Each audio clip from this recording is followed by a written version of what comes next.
오늘 이 시간 여러분께 한 가지 약속을 드리고 싶습니다. 이 말씀을 끝까지 들으시면 여러분의 마음 깊은 곳에서 작은 빛 하나가 켜질 것입니다. 그 빛은 희미해 보일지 몰라도 결코 꺼지지 않는 영원한 빛입니다.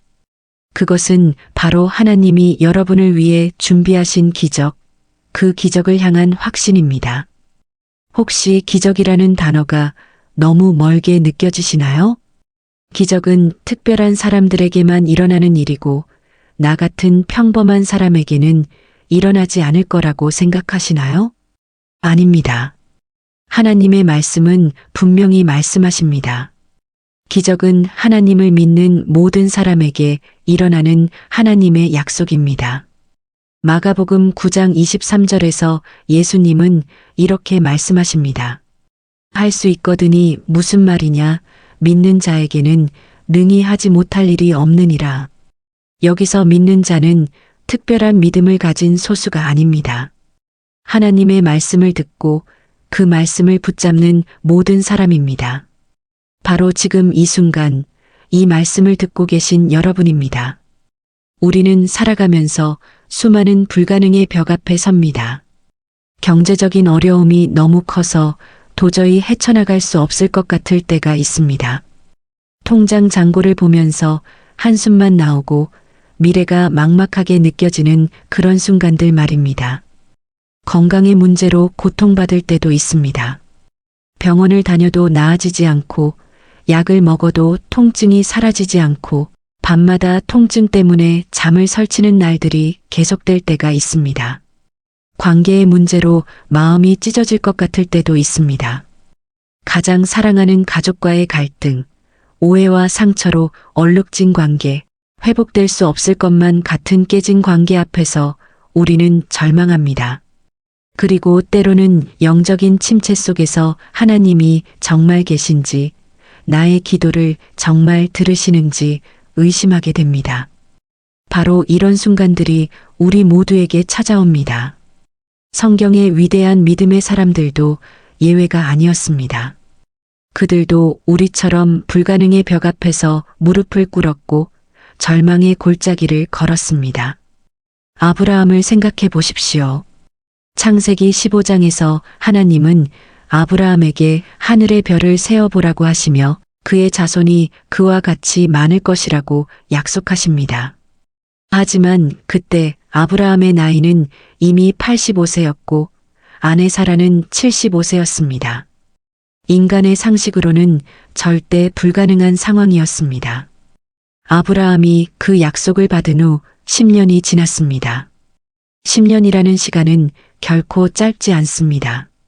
매일 아침 눈을 뜨면서 오늘은 그 약속이 이루어질까 기대했을 것입니다. 하지만 매일 밤 잠자리에 들 때마다 또 하루가 지나갔구나 하며 실망했을 것입니다. 10년 동안 3650번의 아침과 저녁이 반복되었습니다. 그 긴 시간 동안 아브라함의 마음에는 의심이 자라났을 것입니다. 그런데 창세기 17장에서 하나님은 다시 아브라함에게 나타나십니다. 이번에는 더욱 구체적으로 말씀하십니다. 내년 이맘때 사라가 아들을 낳을 것이라고 말입니다. 이때 아브라함은 99세, 사라는 89세였습니다. 창세기 17장 17절을 보면 아브라함도 속으로 웃으며 말합니다. 100세 된 사람이 어찌 자식을 낳을까? 사라는 90세니 어찌 출산하리요? 그의 웃음 속에는 의심이 있었습니다. 하지만 동시에 간절함도 있었습니다. 그래도 하나님이시니까 혹시 정말로 하는 작은 소망이 있었습니다. 바로 이것입니다. 성도 여러분, 믿음은 의심이 전혀 없는 상태가 아닙니다. 믿음은 의심과 두려움이 있음에도 불구하고 하나님의 말씀을 붙잡고 나아가는 것입니다. 아브라함은 완벽한 믿음을 가진 사람이 아니었습니다. 그는 우리처럼 흔들리고 의심하고 두려워했습니다. 하지만 그는 끝까지 하나님의 말씀을 놓지 않았습니다. 그리고 마침내 창세기 21장 1절과 2절에서 기적이 일어납니다. 여호와께서 말씀하신 대로 사라를 돌보셨고 여호와께서 말씀하신 대로 사라에게 행하셨으므로 사라가 임신하고 하나님이 말씀하신 시기가 되어 늙은 아브라함에게 아들을 낳으니 여기서 우리가 주목해야 할 단어가 있습니다. 말씀하신 대로라는 표현이 2번이나 반복됩니다. 하나님은 말씀하신 대로 행하시는 분입니다. 우리의 상황이 얼마나 불가능해 보이든 얼마나 오랜 시간이 걸리든 하나님은 반드시 말씀하신 대로 이루시는 분입니다. 이것이 바로 우리가 하나님의 말씀을 들어야 하는 이유입니다. 말씀 속에 하나님의 약속이 있고 그 약속은 반드시 이루어지기 때문입니다. 우리가 잠들기 전 하나님의 말씀을 듣는다는 것은 단순히 좋은 이야기를 듣는 것이 아닙니다. 그것은 우리의 무의식 깊은 곳에 하나님의 약속을 심는 일입니다. 현대 뇌과학은 우리가 잠들기 직전에 듣는 것들이 우리의 잠재의식에 깊이 새겨진다고 말합니다. 하지만 성경은 이미 수천 년 전부터 이 진리를 알려주었습니다. 신명기 6장 6절과 7절에서 하나님은 이렇게 명령하십니다. 오늘 내가 내게 명하는 이 말씀을 너는 마음에 새기고 내 자녀에게 부지런히 가르치며 집에 앉았을 때에든지 길을 갈 때에든지 누워 있을 때에든지 일어날 때에든지 말씀을 강론할지니라. 누워 있을 때에든지라는 표현에 주목해 보십시오. 하나님은 우리가 잠자리에 들 때도 말씀을 묵상하기를 원하십니다. 왜냐하면 그 시간이 우리의 영혼이 가장 열려있는 시간이기 때문입니다. 한 성도님의 간증을 들려드리고 싶습니다. 이분은 5년 동안 불면증으로 고생하셨습니다. 밤마다 천장만 바라보며 뒤척이는 시간들이 너무나 고통스러웠다고 합니다. 온갖 수면제를 다 먹어봤지만 소용이 없었습니다. 잠이 오지 않으니 낮에는 피곤하고 피곤하니 모든 일이 잘 안 되고 그러니 더욱 불안해서 잠을 잘 수 없는 악순환이 반복되었습니다. 어느 날 이분은 잠들기 전에 성경 낭독 오디오를 틀어놓기 시작했습니다. 처음에는 별 기대 없이 그냥 틀어놓았습니다. 어차피 잠도 안 오는데 그냥 드러나 보자 하는 심정이었습니다. 하지만 신기한 일이 일어났습니다. 첫날 밤 시편 23편 여호와는 나의 목자시니 내게 부족함이 없으리로다는 말씀을 듣다가 언제 잠들었는지도 모르게 깊은 잠에 빠졌습니다. 다음 날 아침 이분은 5년 만에 처음으로 상쾌한 아침을 맞이했습니다. 그날 이후로 매일 밤 성경 말씀을 들으며 잠들기 시작했고 불면증이 서서히 사라졌습니다. 더 놀라운 것은 불면증만 사라진 것이 아니었습니다.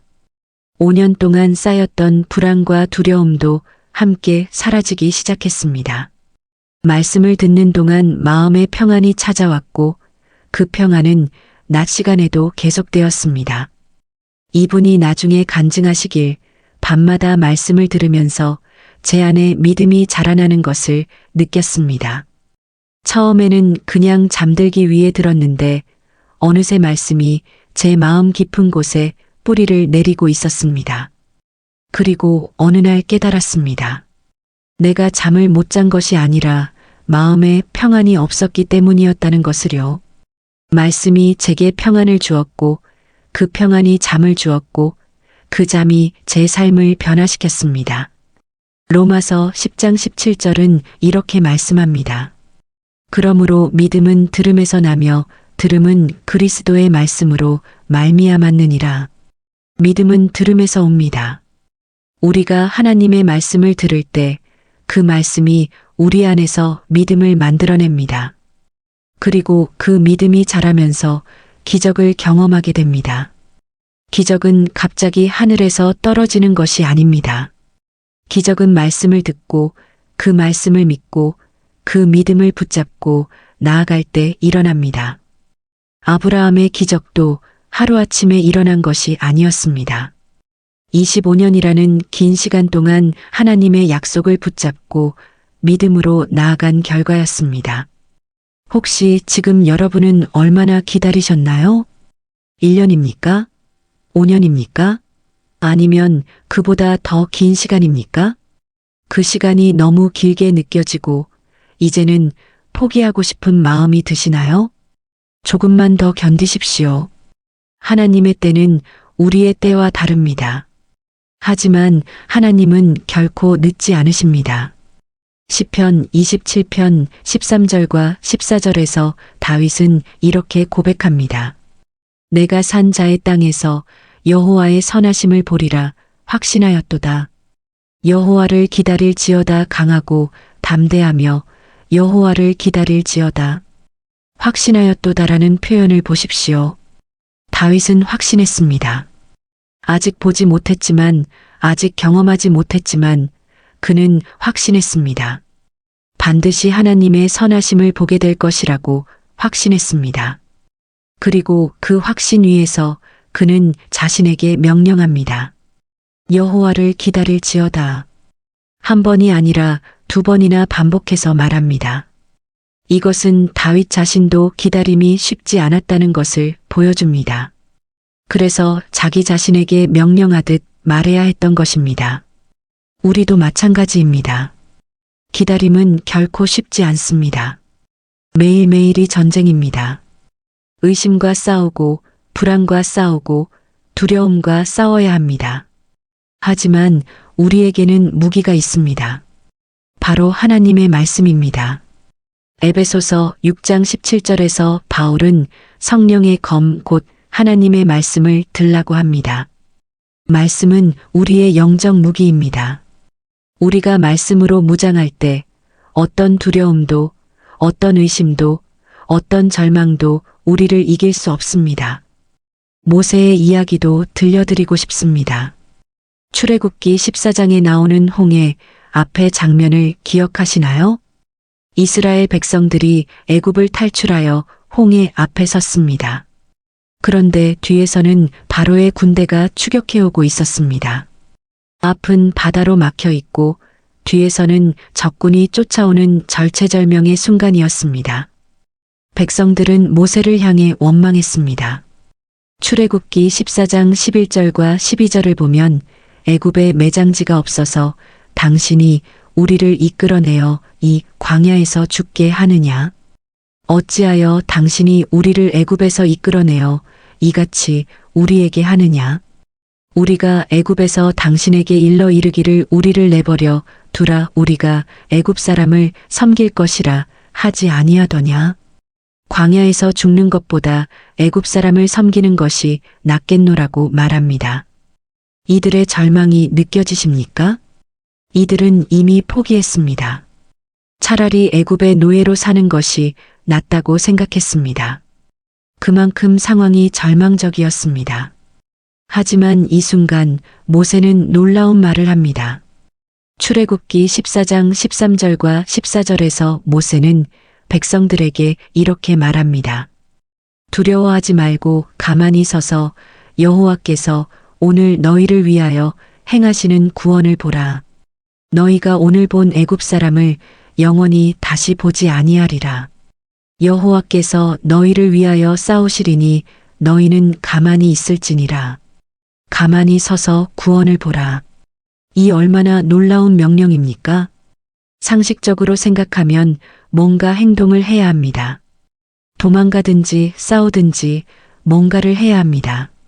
하지만 모세는 가만히 서 있으라고 합니다. 그리고 하나님이 행하시는 구원을 보라고 합니다. 이것이 믿음입니다. 믿음은 내가 할 수 있는 모든 것을 다한 후에 발동되는 것이 아닙니다. 믿음은 내가 할 수 있는 것이 아무것도 없을 때 오직 하나님만 바라보는 것입니다. 모세는 자신도 방법을 모릅니다. 하지만 그는 하나님을 알고 있습니다. 그래서 백성들에게 담대히 말할 수 있었습니다. 그리고 출애굽기 14장 21절부터 기적이 펼쳐집니다. 모세가 바다 위로 손을 내밀매 여호와께서 큰 동풍이 밤새도록 바닷물을 물러가게 하시니 물이 갈라져 바다가 마른 땅이 된지라. 홍해가 갈라졌습니다. 인간의 역사에서 전무후무한 기적이 일어났습니다. 여기서 우리가 놓치지 말아야 할 것이 있습니다. 하나님은 왜 미리 홍해를 갈라놓지 않으셨을까요? 이스라엘 백성들이 홍해에 도착하기 전에 이미 길을 만들어 놓으실 수도 있었습니다.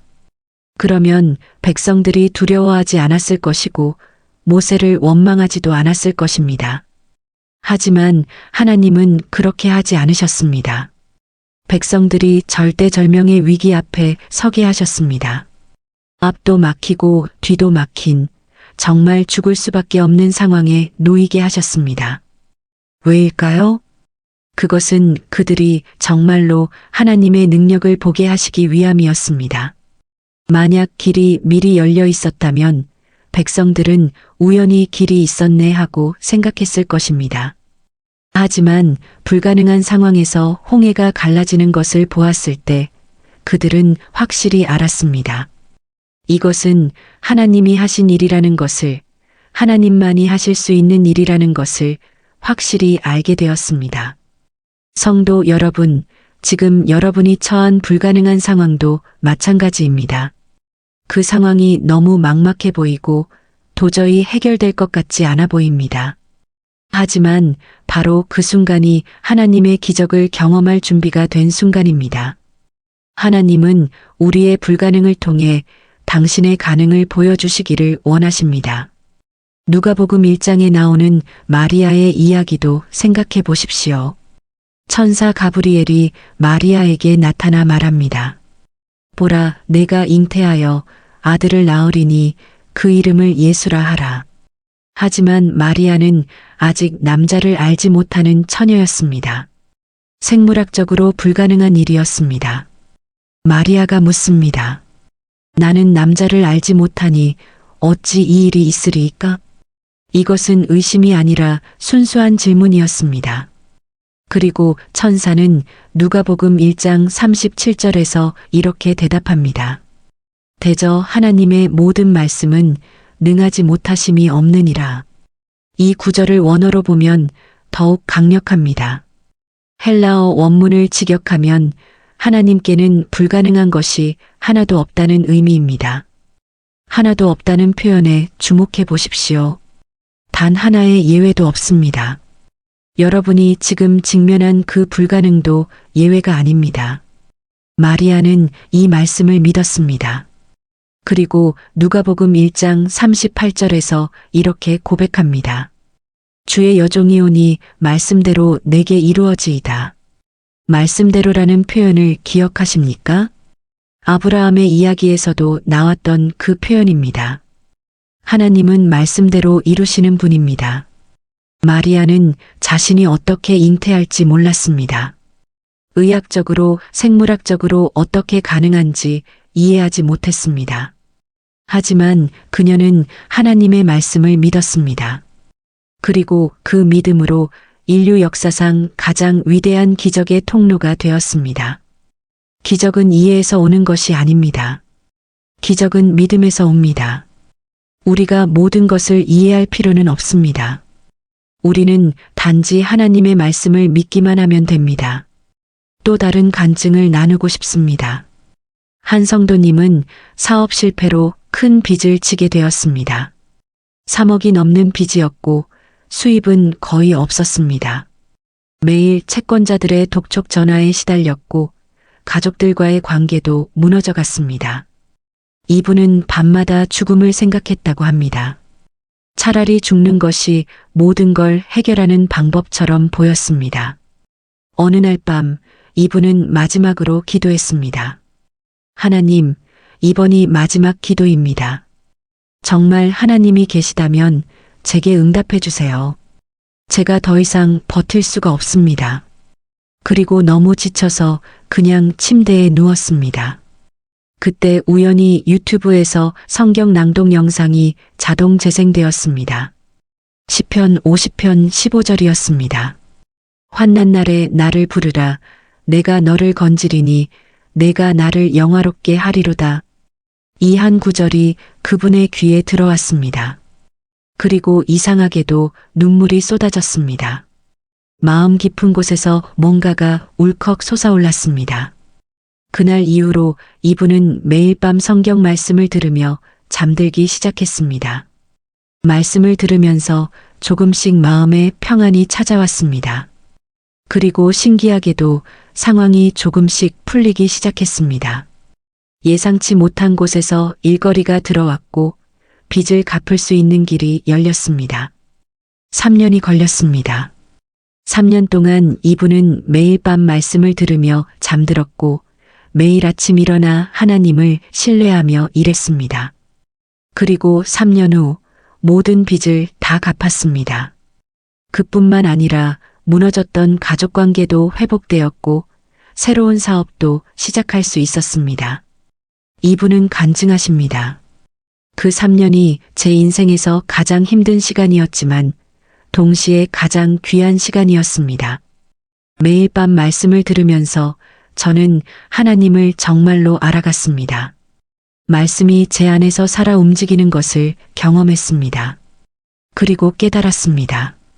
기적은 하루아침에 오는 것이 아니라 매일매일 말씀을 붙잡고 나아가는 과정 속에서 이루어진다는 것을요. 히브리서 10장 35절과 36절은 이렇게 말씀합니다. 그러므로 너희 담대함을 버리지 말라. 이것이 큰 상을 얻게 하느니라. 너희에게 인내가 필요함은 너희가 하나님의 뜻을 행한 후에 약속하신 것을 받기 위함이라. 인내가 필요하다는 말씀에 주목하십시오. 믿음의 여정에는 인내가 필요합니다. 기적은 즉석에서 일어나는 것이 아닙니다. 씨앗을 심고 열매를 거두기까지 시간이 필요한 것처럼 믿음의 씨앗도 자라는 시간이 필요합니다. 하지만 약속하신 것을 반드시 받게 된다고 말씀하십니다. 우리가 하나님의 뜻을 행하며 인내할 때 약속은 반드시 이루어집니다. 문제는 될까 안 될까가 아닙니다. 문제는 언제입니다. 그리고 그 언제는 하나님의 완벽한 타이밍입니다. 요셉의 이야기를 함께 보겠습니다. 요셉은 17세의 나이에 형들에게 팔려 애굽의 노예가 되었습니다. 그의 꿈은 산산조각이 났습니다. 아버지의 사랑을 받으며 자랐던 그였지만 하루아침에 모든 것을 잃었습니다. 창세기 37장에서 요셉은 형들의 미움을 받아 구덩이에 던져졌고 결국 이스마엘 상인들에게 은 20에 팔렸습니다. 한 사람의 가치가 은 20이었습니다. 그가 느꼈을 수치와 절망을 상상해 보십시오. 사랑하는 아버지를 다시 볼 수 없다는 절망, 형들에게 버림받았다는 상처, 그리고 앞으로 어떻게 될지 모르는 두려움. 하지만 창세기 39장 2절은 놀라운 말씀을 전합니다. 여호와께서 요셉과 함께 하심으로 그가 형통한 자가 되어 그의 주인 애굽 사람의 집에 있으니 요셉이 노예가 되었을 때 하나님은 그를 버리지 않으셨습니다. 오히려 함께 하셨습니다. 요셉은 보디발의 집에서 충성스럽게 일했습니다. 그의 성실함과 능력이 인정받아 보디발의 집 모든 것을 관리하는 위치까지 올라갔습니다. 노예의 신분이었지만 그는 최선을 다했습니다. 왜냐하면 그는 사람을 위해 일하는 것이 아니라 하나님을 위해 일한다는 것을 알았기 때문입니다. 하지만 또 다른 시련이 찾아왔습니다. 보디발의 아내가 요셉을 유혹했고 요셉이 거절하자 거짓 증언으로 그를 감옥에 가두게 했습니다. 창세기 39장 20절을 보면 요셉의 주인이 그를 잡아 옥에 넣으니 그 옥은 왕의 죄수를 가두는 곳이었더라고 기록되어 있습니다. 이것이 정의입니까? 옳은 일을 했는데 감옥에 갇히다니요. 죄를 짓지 않고 오히려 죄를 거부했는데 죄인 취급을 받다니요. 요셉이 느꼈을 억울함과 분노를 생각해 보십시오. 하지만 여기서도 창세기 39장 21절은 말씀합니다. 여호와께서 요셉과 함께 하시고 그에게 인자를 더하사 간수장에게 은혜를 받게 하심에 또다시 여호와께서 함께 하시고라는 표현이 나옵니다. 노예가 되었을 때도 감옥에 갇혔을 때도 하나님은 요셉과 함께 하셨습니다. 요셉은 감옥에서 2년을 더 보냈습니다. 총 13년입니다. 17세에 팔려가서 30세가 되어 감옥에서 나올 때까지 13년이라는 시간이 흘렀습니다. 청춘의 가장 아름다운 시기를 노예와 죄수로 보낸 것입니다. 13년 동안 요셉은 무슨 생각을 했을까요? 하나님, 왜 저를 구해주지 않으십니까? 제가 무슨 잘못을 했습니까? 17살에 받았던 그 꿈은 무엇이었습니까? 형들이 제게 절하는 그 꿈은 거짓이었습니까? 이런 생각들이 끊임없이 그의 마음을 괴롭혔을 것입니다. 하지만 창세기 41장에서 모든 것이 바뀝니다. 바로가 꿈을 꾸고 그 해석을 구할 때 요셉이 불려나갑니다. 요셉은 하나님의 지혜로 바로의 꿈을 해석했고 그 자리에서 애굽의 총리가 됩니다. 창세기 41장 40절에서 바로는 요셉에게 말합니다. 내가 내 집을 다스리라 내 백성이 다 내 명령에 복종하리니 내가 너보다 높은 것은 왕자뿐이니라. 한순간에 요셉은 감옥에서 궁전으로, 죄수에서 총리로 신분이 바뀌었습니다. 하지만 이것은 우연이 아니었습니다.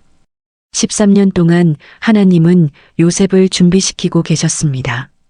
노예 생활을 통해 겸손을 배웠고 보디발의 집에서 관리 능력을 키웠고 감옥에서 인내를 배웠습니다. 만약 요셉이 17세에 바로 총리가 되었다면 어떻게 되었을까요? 아마도 교만했을 것이고 실패했을 것입니다. 하지만 13년의 준비 기간을 거친 30세의 요셉은 달랐습니다. 그는 애굽 전체를 다스릴 준비가 되어 있었습니다. 창세기 50장 20절에서 요셉은 형들에게 이렇게 말합니다. 당신들은 나를 해하려 하였으나 하나님은 그것을 선으로 바꾸사 오늘과 같이 많은 백성의 생명을 구원하게 하시려 하셨나니 요셉은 깨달았습니다. 그의 고난이 헛되지 않았다는 것을, 그 모든 시간이 하나님의 계획 안에 있었다는 것을 깨달았습니다. 성도 여러분, 지금 여러분이 겪고 있는 그 시간도 마찬가지입니다. 헛되지 않습니다. 하나님은 지금 여러분을 준비시키고 계십니다. 여러분이 감당해야 할 더 큰 축복을 위해, 더 큰 사명을 위해 준비시키고 계십니다. 한 자매님의 간증을 나누겠습니다. 이분은 7년 동안 난임으로 고통받으셨습니다. 결혼한 첫 해부터 아이를 원했지만 아이가 생기지 않았습니다. 병원을 다니며 온갖 검사를 받았지만 특별한 이상은 없다고 했습니다. 그래서 더 괴로웠습니다. 이상이 있으면 치료라도 할 텐데 이상이 없다는 것은 방법이 없다는 의미처럼 느껴졌습니다. 주변 사람들의 말들이 상처가 되었습니다. 아직도 아이가 없어요? 빨리 낳아야 하는데. 우리 아이 낳고 정말 행복해요. 언제 낳을 거예요? 선의로 하는 말들이었지만 그 말 한마디 한마디가 칼이 되어 마음을 찔렀습니다. 명절 때마다 친척들이 모이면 더 고통스러웠습니다. 다른 사람들은 아이를 데리고 오는데 자신만 혼자였습니다. 교회에 가도 마찬가지였습니다. 주일학교 아이들을 보면 기쁘기도 하지만 동시에 마음이 아팠습니다. 5년이 지나면서 이분은 서서히 포기하기 시작했습니다. 아마 나는 아이를 가질 수 없나 보다. 그냥 이렇게 사는 게 내 운명인가 보다. 기도도 점점 줄어들었고 교회도 가기 싫어졌습니다. 하나님이 원망스러웠습니다. 그런데 6년째 되던 어느 날 밤, 이분은 유튜브에서 한나의 이야기를 듣게 되었습니다. 사무엘상 1장에 나오는 한나의 이야기였습니다.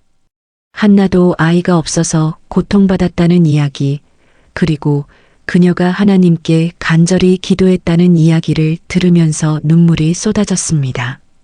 사무엘상 1장 10절과 11절을 보면 한나가 마음이 괴로워서 여호와께 기도하고 통곡하며 서원하여 이르되 만군의 여호와여 만일 주의 여종의 고통을 돌보시고 나를 기억하사 주의 여종을 잊지 아니하시고 아들을 주시면 내가 그의 평생의 그를 여호와께 드리고라고 기록되어 있습니다.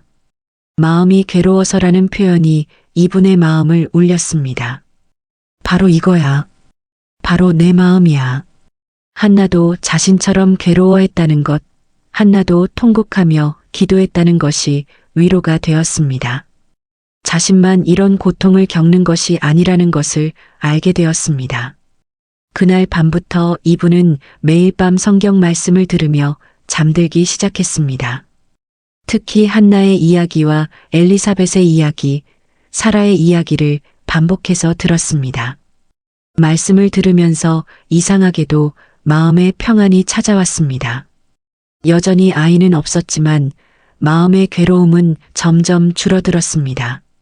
사무엘상 1장 18절에서 한나는 기도한 후에 가서 먹고 얼굴에 다시는 근심빛이 없더라고 기록되어 있습니다. 아직 아이를 갖지 못했는데 한나의 얼굴에서 근심이 사라졌습니다. 왜일까요? 그것은 한나가 하나님께 모든 것을 맡겼기 때문입니다. 결과를 하나님께 온전히 맡기고 하나님의 뜻을 신뢰하기로 결정했기 때문입니다. 이 자매님도 같은 경험을 했습니다. 말씀을 들으면서 조금씩 마음을 내려놓기 시작했습니다. 주님, 주님의 뜻이 이루어지게 하소서. 아이를 주셔도 감사하고 주지 않으셔도 주님을 신뢰하겠습니다. 이렇게 기도하기 시작하면서 마음의 자유가 찾아왔습니다. 그리고 7년째 되던 해 기적이 일어났습니다. 임신이 된 것입니다. 너무 믿기지 않아서 3번이나 테스트를 했다고 합니다. 그리고 10달 후 건강한 아들을 낳았습니다. 이분은 지금도 그 아들을 보면서 말씀하십니다. 이 아이는 하나님의 선물입니다. 7년을 기다리는 동안 저는 많이 변했습니다. 처음에는 그냥 아이를 갖고 싶었습니다. 하지만 말씀을 들으면서 하나님을 더 깊이 알게 되었고 하나님의 뜻을 구하게 되었습니다. 그리고 깨달았습니다. 하나님은 제게 아이만 주신 것이 아니라 저를 변화시키셨다는 것을요. 시편 37편 4절과 5절은 이렇게 말씀합니다. 여호와를 기뻐하라. 그가 내 마음의 소원을 내게 이루어 주시리로다. 내 길을 여호와께 맡기라. 그를 의지하면 그가 이루시고. 기뻐하라는 명령으로 시작합니다. 아직 소원이 이루어지지 않았는데 기뻐하라고 합니다. 이것이 믿음입니다. 결과를 보고 기뻐하는 것이 아니라 결과를 주실 하나님을 보고 먼저 기뻐하는 것입니다. 그럴 때 하나님은 우리 마음의 소원을 이루어 주십니다. 병든 자의 이야기도 들려드리겠습니다. 마가복음 5장에는 12년 동안 혈루증을 앓던 여인이 나옵니다. 12년입니다. 요셉이 고난받은 시간과 비슷한 긴 시간입니다. 마가복음 5장 25절부터 26절을 보면 12해를 혈루증으로 알아온 한 여자가 있어 많은 의사에게 많은 괴로움을 받았고 가진 것도 다 허비하였으되 아무 효험이 없고 도리어 더 중하여졌던 차에라고 기록되어 있습니다. 이 여인의 고통을 상상해 보십시오. 12년 동안 병원을 전전했습니다. 당시의 의사들은 지금처럼 전문적이지 않았기에 온갖 이상한 치료법들을 시도했을 것입니다. 그녀는 많은 괴로움을 받았다고 합니다. 치료 과정 자체가 고통이었습니다. 그뿐만 아니라 가진 것을 다 허비했습니다. 병을 고치기 위해 모든 재산을 쏟아부었습니다. 하지만 결과는 아무 효험이 없고 도리어 더 중하여졌다는 것입니다. 상황이 나아지기는커녕 더 나빠졌습니다. 게다가 이 여인은 사회적으로도 고립되어 있었습니다. 당시 율법에 의하면 혈루증을 앓는 여인은 부정한 사람으로 취급받았습니다. 아무도 그녀를 만질 수 없었고 그녀가 만진 것도 부정해졌습니다. 12년 동안 따뜻한 포옹 한 번 받지 못하고 손 한 번 잡아주는 사람 없이 살았습니다. 육체적 고통, 경제적 파탄, 사회적 고립. 이 모든 것을 12년 동안 견뎌야 했습니다. 절망이라는 단어로도 부족할 정도의 상황이었습니다. 그런데 마가복음 5장 27절과 28절에서 전환점이 찾아옵니다. 예수의 소문을 듣고 무리 가운데 끼어 뒤로 와서 그의 옷에 손을 대니 이는 내가 그의 옷에만 손을 대어도 구원을 받으리라 생각함일러라. 예수의 소문을 듣고라는 표현에 주목하십시오. 그녀는 예수님에 대한 소문을 들었습니다. 예수님이 병든 자를 고치신다는 이야기, 귀신 들린 자를 고치신다는 이야기, 기적을 행하신다는 이야기를 들었습니다. 그리고 그 소문이 그녀의 마음에 믿음을 일으켰습니다. 로마서 10장 17절이 다시 생각납니다. 믿음은 들음에서 나며 들음은 그리스도의 말씀으로 말미암았느니라. 이 여인은 예수님의 소문을 들었고 그 소문이 그녀 안에 믿음을 만들었습니다. 그의 옷에만 손을 대어도 구원을 받으리라는 확신이 생겼습니다. 그녀는 용기를 냈습니다. 율법을 어기는 것이었습니다. 부정한 그녀가 군중 속에 들어가는 것 자체가 금지된 일이었습니다. 만약 발각되면 큰 비난을 받을 것입니다. 하지만 그녀는 믿음으로 나아갔습니다. 마가복음 5장 29절. 이에 그의 혈루 근원이 곧 마름의 병이 나은 줄을 몸에 깨달으니라. 즉시 치유가 일어났습니다. 12년 동안 고치지 못했던 병이 한순간에 치유되었습니다. 그리고 예수님은 마가복음 5장 34절에서 그녀에게 말씀하십니다. 딸아, 내 믿음이 너를 구원하였으니 평안히 가라. 내 병에서 놓여 건강할지어다. 내 믿음이 너를 구원하였다고 하십니다. 기적은 예수님의 능력으로 일어났지만 그 기적을 끌어낸 것은 이 여인의 믿음이었습니다. 성도 여러분, 지금 여러분도 예수님의 소문을 듣고 계십니다. 이 말씀을 통해 예수님이 어떤 분이신지, 무엇을 하실 수 있는 분이신지 듣고 계십니다. 이 듣는 것이 여러분 안에 믿음을 만들고 있습니다. 그리고 그 믿음이 기적을 끌어올 것입니다.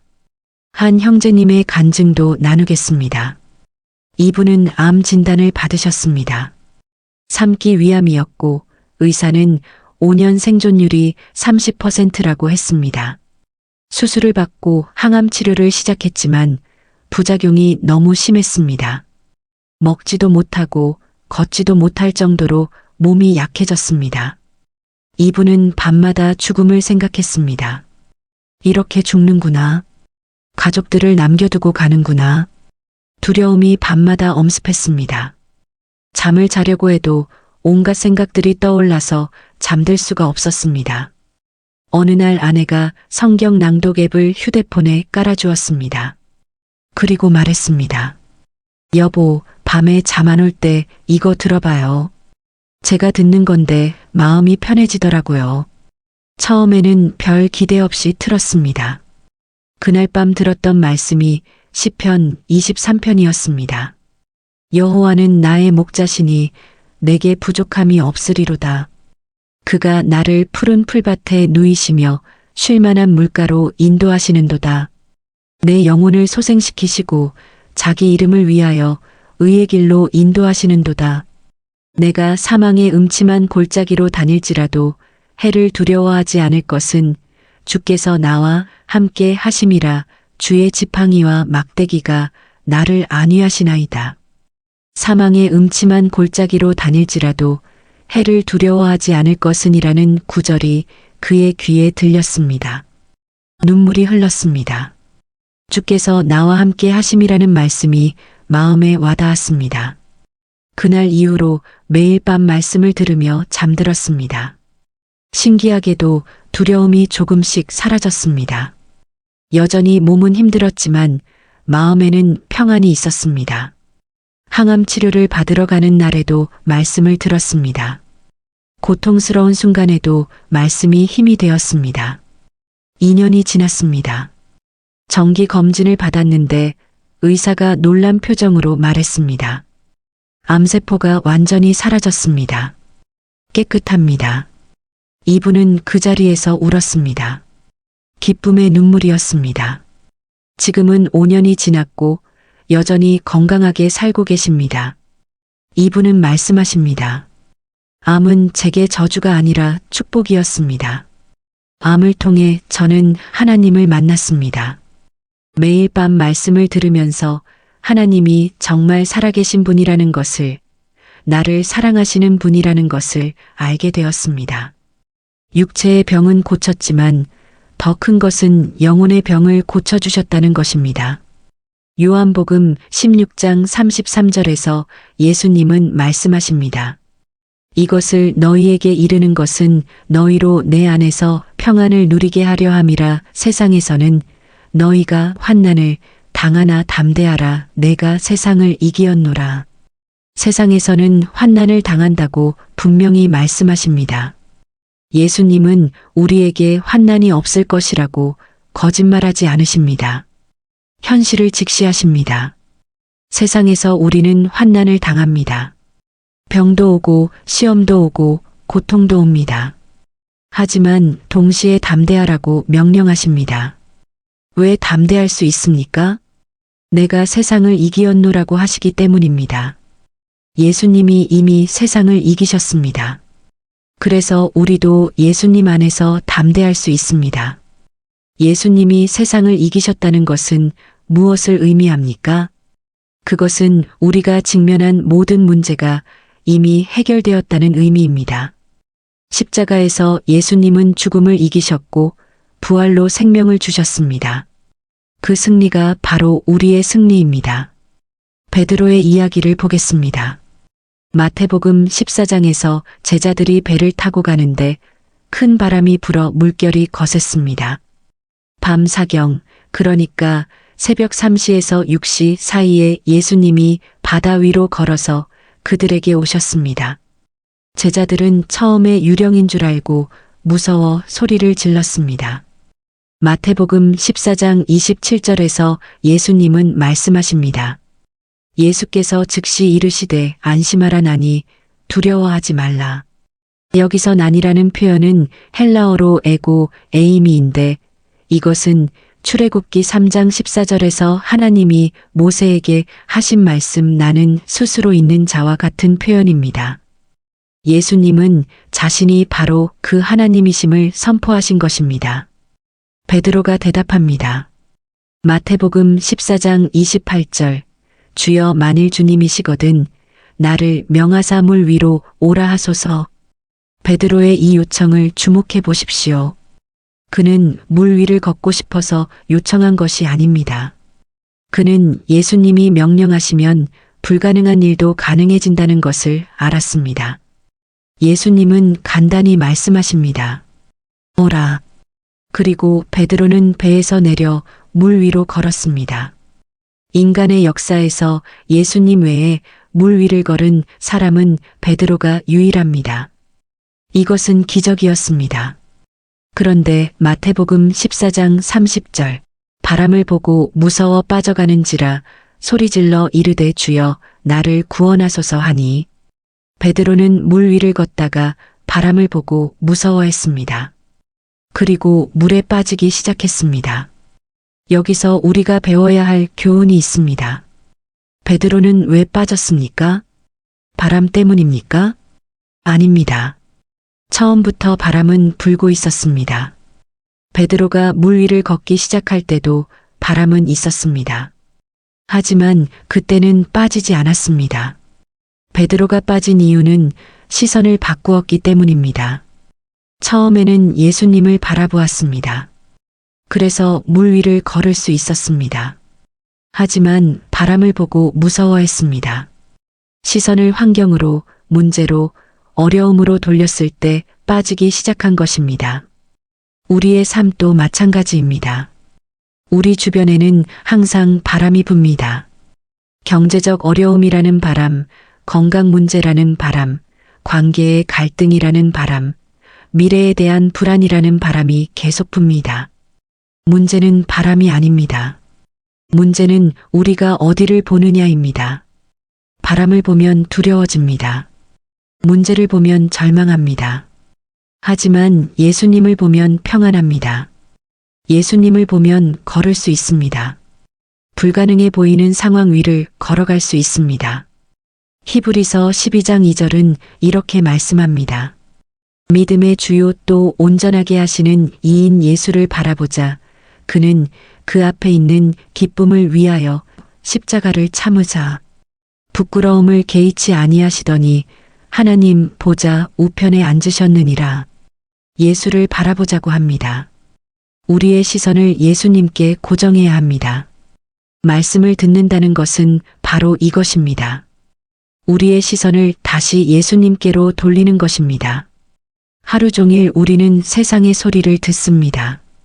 뉴스는 불안한 소식을 전합니다. 사람들은 걱정스러운 이야기를 합니다. 우리의 생각도 부정적인 방향으로 흐릅니다. 하지만 밤에 잠들기 전 말씀을 들을 때 우리의 시선이 바뀝니다. 세상의 소리가 아니라 하나님의 음성을 듣습니다. 문제가 아니라 해결자를 봅니다. 환경이 아니라 환경을 주관하시는 분을 봅니다. 한 집사님의 간증입니다. 이분은 사업을 하시는데 거래처에서 큰 사기를 당하셨습니다. 5억 원이 넘는 금액이었습니다. 몇 년 동안 쌓아온 신뢰를 바탕으로 거래를 했는데 상대방이 물건을 가져가고는 돈을 주지 않았습니다. 연락도 되지 않았고 나중에 알고 보니 회사는 이미 부도가 난 상태였습니다. 이분은 하루아침에 절망에 빠졌습니다. 직원들 월급도 못 줄 형편이 되었고 회사를 문 닫아야 할 상황이었습니다. 20년 동안 정직하게 일해온 회사가 하루아침에 무너지는 것 같았습니다. 밤마다 술을 마시며 한탄했습니다. 아내가 교회에 다니고 있었지만 이분은 교회에 나가지 않았습니다. 하나님을 믿지 않았습니다. 하지만 그날 밤 아내가 간곡히 부탁했습니다. 여보, 한 번만 이거 들어봐요. 저한테 큰 힘이 되는데 당신도 들어봤으면 좋겠어요. 별 기대 없이 틀었습니다. 그날 밤 들었던 말씀이 마태복음 6장이었습니다. 그러므로 내일 일을 위하여 염려하지 말라. 내일 일은 내일이 염려할 것이요 한 날의 괴로움은 그 날로 족하니라. 이 말씀이 귀에 들렸습니다. 내일 일을 위하여 염려하지 말라. 이분은 속으로 비웃었습니다. 염려하지 말라고? 5억이 날아갔는데 어떻게 염려하지 않아? 내일 당장 직원들 월급을 줘야 하는데 어떻게 염려하지 않아? 하지만 이상하게도 그 말씀이 계속 마음에 남았습니다. 그날 이후로도 아내의 권유로 계속 말씀을 들었습니다. 처음에는 반신반의했지만 듣다 보니 마음에 조금씩 변화가 왔습니다. 특히 마태복음 6장 33절 너희는 먼저 그의 나라와 그의 의를 구하라. 그리하면 이 모든 것을 너희에게 더하시리라는 말씀이 마음에 새겨졌습니다. 이분은 결단했습니다. 한번 믿어보자. 정말 하나님이 계신지 한번 믿어보자. 그리고 교회에 나가기 시작했습니다. 매일 아침 일찍 일어나 기도했습니다. 사업의 문제를 하나님께 맡기기로 했습니다. 신기한 일이 일어나기 시작했습니다. 먼저 오래된 거래처에서 연락이 왔습니다. 큰 계약을 제안했고 계약금을 먼저 주겠다고 했습니다. 그 돈으로 직원들 월급을 줄 수 있었습니다. 그 다음에는 은행에서 연락이 왔습니다. 정부 지원 프로그램이 있는데 이분의 회사가 조건에 맞는다며 저금리 대출이 가능하다고 했습니다. 그 대출로 급한 자금을 해결할 수 있었습니다. 그리고 6개월 후 사기를 쳤던 그 거래처 대표가 잡혔습니다. 경찰에 신고했던 것이 받아들여져서 형사처벌을 받게 된 것입니다. 재산을 추적해서 일부를 돌려받을 수 있었습니다. 전액은 아니었지만 회사를 유지할 수 있는 정도는 되었습니다. 이분은 지금 교회에서 열심히 봉사하고 계십니다. 그리고 간증하십니다. 5억을 잃었던 그 사건이 제 인생 최고의 축복이었습니다. 그 일이 없었다면 저는 여전히 하나님 없이 살았을 것입니다. 돈을 잃었지만 하나님을 얻었습니다. 그리고 하나님은 잃었던 것보다 더 많은 것을 회복시켜 주셨습니다. 지금 회사는 그때보다 더 안정적이고 더 잘 되고 있습니다. 무엇보다 제 마음에 평안이 있습니다. 욥기를 봅시다. 욥은 하루아침에 모든 것을 잃었습니다. 재산을 잃었고 자녀들을 잃었고 건강도 잃었습니다. 친구들은 그를 정죄했고 아내는 하나님을 저주하고 죽으라고 했습니다. 인간이 겪을 수 있는 최악의 상황이었습니다.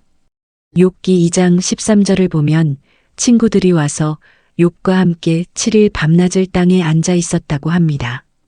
그 고통이 너무 커서 아무 말도 할 수 없었습니다. 욥은 욥기 3장 1절에서 자기 생일을 저주했습니다. 그 후에 욥이 입을 열어 자기의 생일을 저주하니라. 욥의 절망이 느껴지십니까? 자신이 태어난 것을 저주할 정도였습니다. 차라리 태어나지 않았으면 좋았을 것이라고 생각했습니다. 우리 중에도 그런 순간을 경험하신 분들이 계실 것입니다. 하지만 욥기를 끝까지 읽어보십시오. 욥기 42장에서 하나님은 욥에게 나타나십니다. 그리고 욥기 42장 10절부터 12절, 욥이 그의 친구들을 위하여 기도할 때 여호와께서 욥의 공경을 돌이키시고 욥에게 이전 소유보다 갑절이나 주신지라. 이에 그의 모든 형제와 자매와 이전에 알던 모든 사람이 와서 그와 함께 그의 집에서 떡을 먹고 여호와께서 그에게 내리신 모든 재앙에 대하여 그를 위로하며 위문하고 각각 캐시타 하나와 금 귀고리 하나씩 그에게 주니라. 여호와께서 욥의 말년에 욥에게 처음보다 더 복을 주시니 이전 소유보다 갑절이라고 합니다. 하나님은 욥이 잃었던 것의 2배를 돌려주셨습니다. 그뿐만 아니라 욥기 42장 13절부터 보면 7 아들과 3 딸을 다시 주셨고 욥기 42장 16절에는 그 후에 욥이 140년을 살며 아들과 손자 4대를 보았고라고 기록되어 있습니다. 욥은 고난 후에 140년을 더 살았습니다. 그리고 4대 손자까지 보는 축복을 누렸습니다. 하나님은 욥의 끝을 처음보다 더 복되게 하셨습니다. 야고보서 5장 11절은 이렇게 말씀합니다. 보라, 인내하는 자를 우리가 복되다 하나니 너희가 욥의 인내를 들었고 주께서 주신 결말을 보았거니와 주는 가장 자비하시고 긍휼히 여기시는 이시니라. 주께서 주신 결말에 주목하십시오. 하나님은 우리의 이야기를 비극으로 끝내지 않으십니다. 하나님의 이야기는 항상 회복과 축복으로 끝납니다.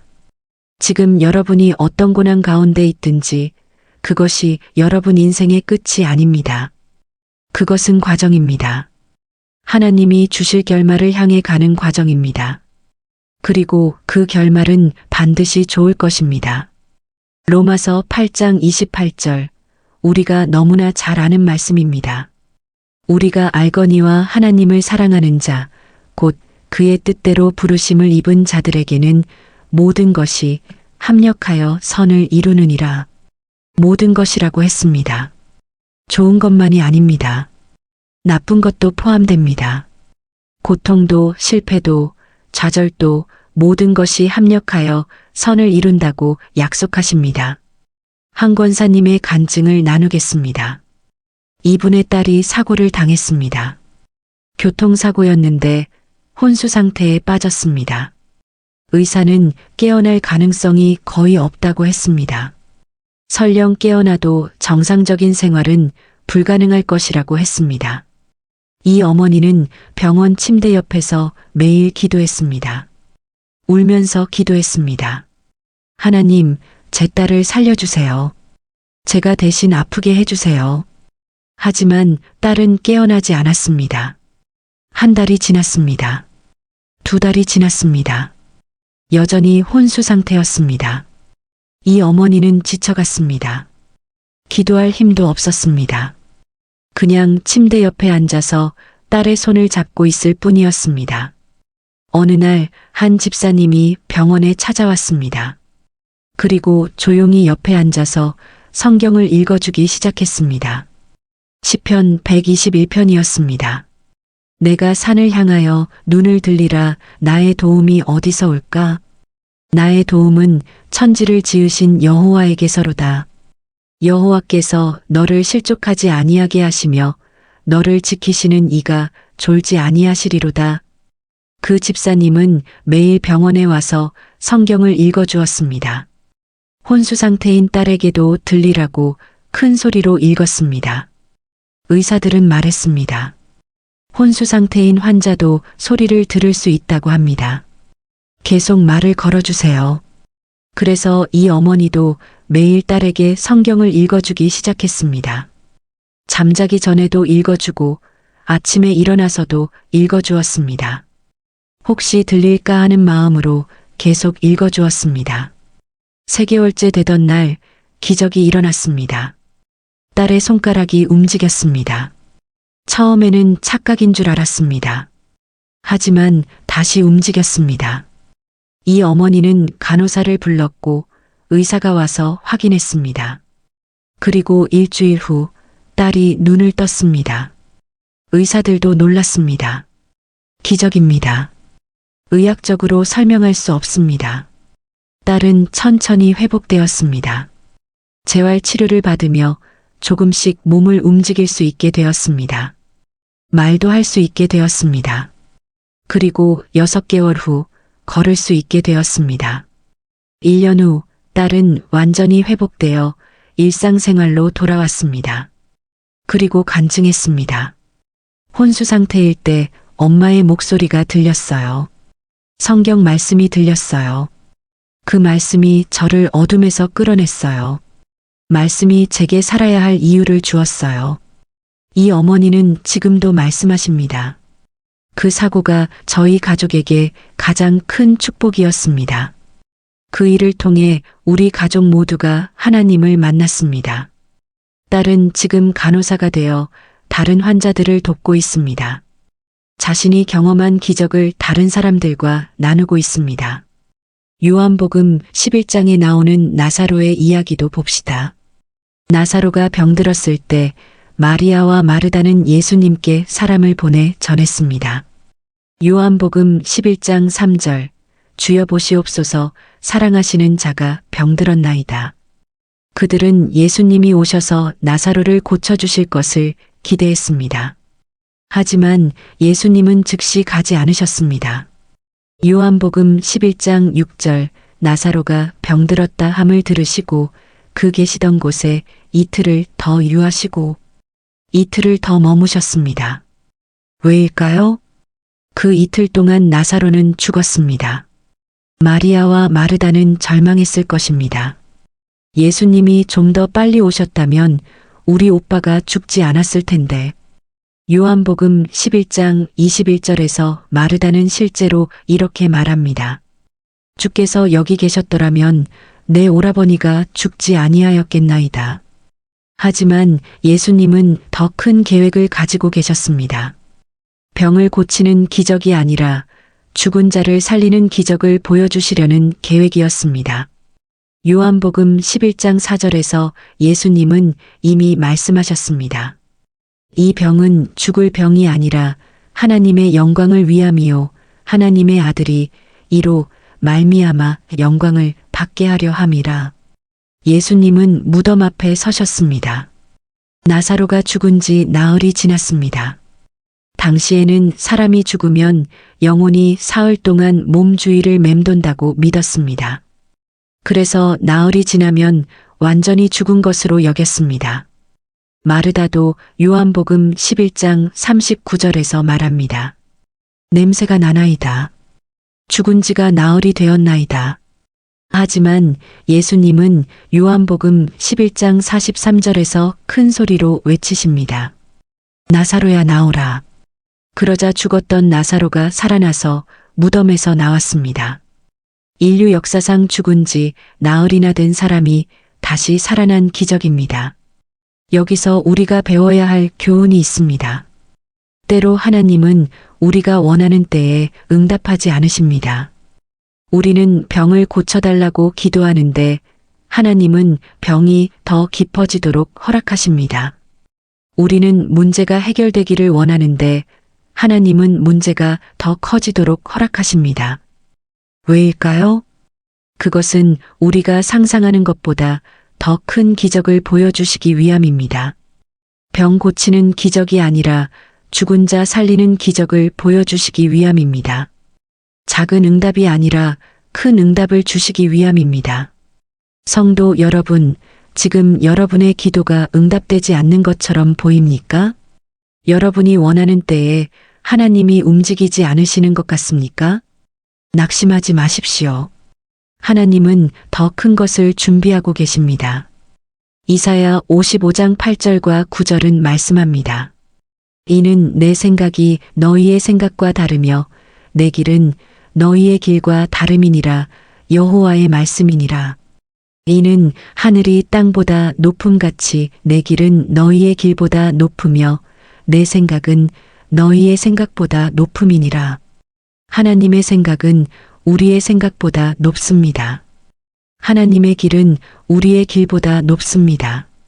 우리는 단기적으로 생각하지만 하나님은 영원의 관점에서 보십니다. 우리는 현재의 고통에 집중하지만 하나님은 미래의 영광을 보십니다. 그러므로 우리가 해야 할 일은 무엇입니까? 계속 믿는 것입니다. 계속 말씀을 듣는 것입니다. 계속 하나님을 신뢰하는 것입니다. 시편 46편 10절 이르시기를 너희는 가만히 있어 내가 하나님 됨을 알지어다. 가만히 있으라고 하십니다. 조급하게 서두르지 말라는 것입니다. 하나님의 때를 기다리라는 것입니다. 매일 밤 말씀을 들으십시오. 그 말씀이 여러분의 믿음을 키울 것입니다. 처음에는 작은 믿음일지 몰라도 말씀을 계속 들으면서 그 믿음이 자랄 것입니다. 겨자씨만 한 믿음이 산을 옮기는 믿음으로 자랄 것입니다. 여러분이 잠들 때 마지막으로 듣는 소리가 무엇입니까? 세상의 소리입니까? 아니면 하나님의 말씀입니까? 뉴스의 불안한 소식입니까? 아니면 성경의 소망의 메시지입니까? 여러분의 문제에 대한 걱정입니까? 아니면 하나님의 약속입니까?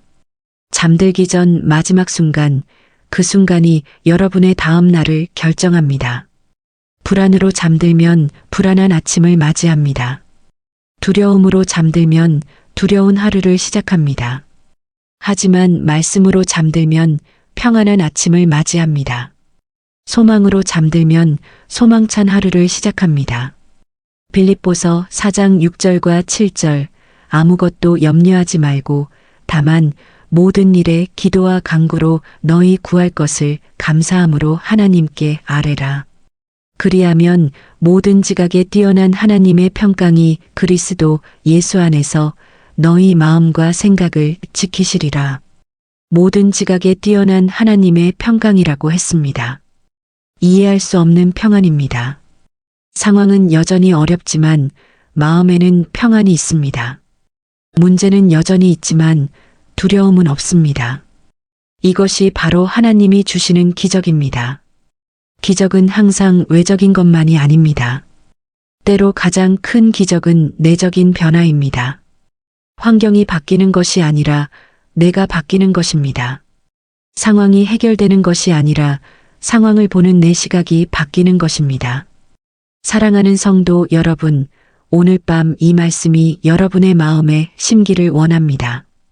여러분이 처한 상황이 얼마나 어렵든 얼마나 불가능해 보이든 하나님은 여러분과 함께 하십니다. 하나님은 여러분을 잊지 않으셨습니다. 하나님은 여러분의 기도를 들으십니다. 하나님은 반드시 응답하실 것입니다.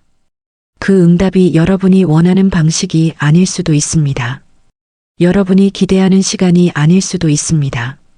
하지만 분명한 것은 하나님의 응답은 항상 최선이라는 것입니다. 하나님의 계획은 항상 완벽하다는 것입니다.